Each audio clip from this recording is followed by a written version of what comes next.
ఈరోజు కదా చీమ చిలుక పాయసం కదా. అనగనగా ఒక ఊర్లో ఒక చీమ చిలుక చాలా స్నేహంగా ఉండేవి.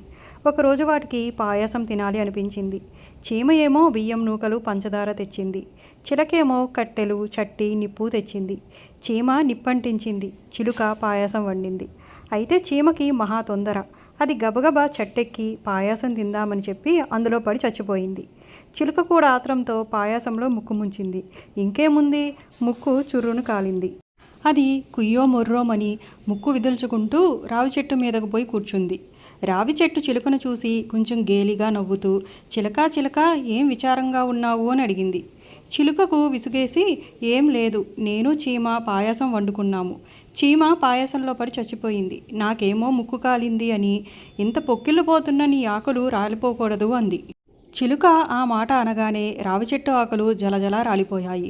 ఇంతలో ఒక ఏనుగు ఆ దారిలో పోతూ చెట్టును చూసి నవ్వుతూ, చెట్టు చెట్టు నీ ఆకులు రాలిపోయాయే, ఎండాకాలం కూడా కాదు కదా అంది. ఏం లేదు, చీమ చిలుక పాయసం వండుకున్నాయంట. చీమ అందులో పడి చచ్చిపోయిందంట.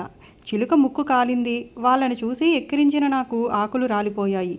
నన్ను చూసి ఇంత నవ్వుతున్నా నీ తొండం ఊడిపోకూడదు అని రావి చెట్టు అంది.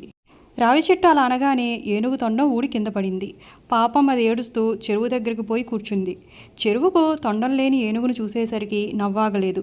ఏనుగు ఏనుగు, ఇవాళ నీళ్ళు ఎందుకు తాగటం లేదు? నీ తొండం ఎక్కడ పెట్టొచ్చావు అంది.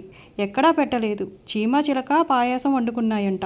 చీమ పాయాసంలో పడి చచ్చిపోతే చిలుకకేమో ముక్కు కాలిందంట.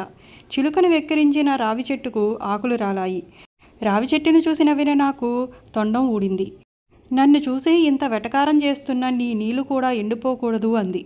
ఏనుగలు అనగానే చెరువులో నీళ్లు ఎండిపోయాయి. ఇంతలో ఇద్దరు తోటికోడళ్ళు చెరువుకు నీళ్ళ కోసం వచ్చారు.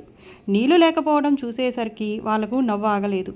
ఏం చెరువు ఇలా ఎండిపోయావేం అని అడిగారు. ఏమీ లేదు, చీమ చిలుక పాయాసం వండుకున్నాయంట. చీమ పాయాసంలో పడి చచ్చింది. చిలుకకి ముక్కు కాలింది. చిలుకని ఎక్కిరించిన రావి చెట్టుకు ఆకులు రాలాయి. రావి చెట్టును చూసి నవ్విన ఏనుగుకు తొండం ఊడింది. ఏనుగుని వెటకారం చేసిన నా నీళ్లు ఎండిపోయాయి. నన్ను చూసి నవ్వుతున్న మీ బిందులు అలాగే అతుక్కుపోతే ఎంత బాగుండు అంది. చెరువు అలా అనగానే బిందులో రెండు అతుక్కుపోయాయి. ఇంతలో మరొక మనిషి కావిడితో నీళ్ళకు వచ్చి చెరువులో నీళ్లు లేకపోవటం, బిందులు అతుక్కుపోవటం చూసి పాపం అతను మంచిగానే, ఏమమ్మా బిందులు అట్లా అంటుకున్నా ఎందుకు అని తెలుసుకోవటానికి అడిగాడు. ఏమీ లేదు, చీమ చిలుక పాయసం వండుకున్నాయంట. చీమ పాయసంలో పడి చచ్చిపోయిందంట. చిలుకకేమో ముక్కు కాలిందంట. చిలుకను ఎక్కిరించిన రావి చెట్టుకు ఆకులు రాలాయి. రావి చెట్టును చూసి నవ్విన ఏనుగుకు తొండం ఊడింది. ఏనుగును చూసి వెటకారం చేసిన చెరువుకు నీళ్ళెండిపోయాయి. చెరువును చూసి పగలబడినందుకు బిందెలు అంటుకుపోయాయి. ఇక మమ్మల్ని ఓదార్చడానికి వచ్చిన నీకు కావిడ అంటుకుపోకూడదు అన్నారు వాళ్ళు కడుపు మంట పట్టలేక. అయితే ఆ మాట అని అనకముందే ఆ మనిషి కావిడి కింద పడేశాడు. కావిడి కింద పడటంతోటే వాళ్ళ భుజాల మీద బిందెలు ఊడిపోయాయి. చెరువుకు నీళ్లు వచ్చాయి. ఏనుగుకు తొండం వచ్చింది. చెట్టుకు ఆకులు వచ్చాయి. చిలకమ్మ బాగయింది. చీమ బ్రతికింది. అందరూ సంతోషంతో ఆ రోజు పాయసం తిన్నారు.